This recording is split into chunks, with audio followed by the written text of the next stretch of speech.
జగిత్యాలలో global summit జరగబోతుంది future city global summit delegates రాని మాకేం అభ్యంతరం లేదు, కానీ అబద్ధాలు ఆడదు ప్రజలతో. గ్లోబల్ సమ్మిట్లో వాడు చెప్పాలి, నరేంద్ర మోదీ గారు చేయబట్టి ఇక్కడ ఏరోస్పేస్ ఇండస్ట్రీ వచ్చింది, నరేంద్ర మోదీ గారు చేయబట్టి కారిడార్ డెవలప్ అయింది, నరేంద్ర మోదీ గారు చెప్పినట్టు ఇక్కడ ఈ ఇండస్ట్రీస్ వచ్చిందని చెప్పాలి. అది చెప్పకుండా గ్లోబల్ సమ్మిట్ ఎట్లయితుంది? ప్రపంచం మంచిదే, తెలంగాణకు అన్ని రాష్ట్రాలు ఉండాలి, అన్ని రాష్ట్రాలు ఇన్వెస్ట్మెంట్ రావాలి, అన్ని రాష్ట్రాలు డెవలప్ కావాలి, ఎవ్వరు కూడా దానికి వ్యతిరేకం కాదు.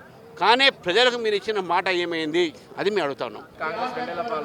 కొన్ని హామీలు అమలైనాయని చెప్పి కూడా కాంగ్రెస్ నాయకులు చెప్పుకుంటారు. ఏవి అమలైనవి కూడా వాళ్ళు చెప్పాల్సిన అవసరం ఉన్నది. అంటే ఉన్న హామీలు అమలు చేయకపోగా ప్రతిరోజు ఒక కొత్త హామీని ముందుకు తీసుకువస్తున్న ప్రభుత్వం ఈరోజు తెలంగాణకి ఆ సమాధానం ఇవ్వాల్సిన అవసరం ఉన్నది.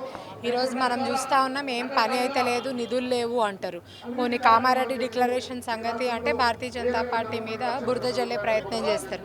అటు హామీలకు కానీ ఇటు నిధులకు కానీ ప్రతిపక్షాలు అవసరమయ్యి మరి ఈయనెందుకు అధికారంలో ఉన్నాడో కూడా ముఖ్యమంత్రి చెప్పాల్సిన అవసరం ఉందని భారతీయ జనతా పార్టీ ఈరోజు ప్రశ్నిస్తూ ఉంది. బీసీ రిజర్వేషన్లకు సంబంధించి కూడా ఏం తేల్చకుండానే స్థానిక సంస్థల ఎన్నికలకు వెళ్ళిపోయారు.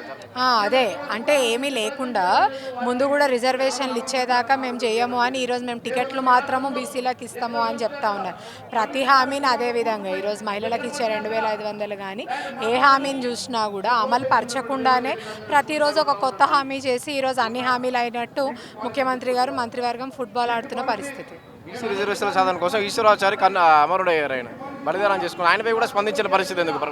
ఆ రోజు కాంగ్రెస్ పార్టీ తెలంగాణ సాధించడానికి దాదాపు 1200 మందిని బలి తీసుకున్నారు.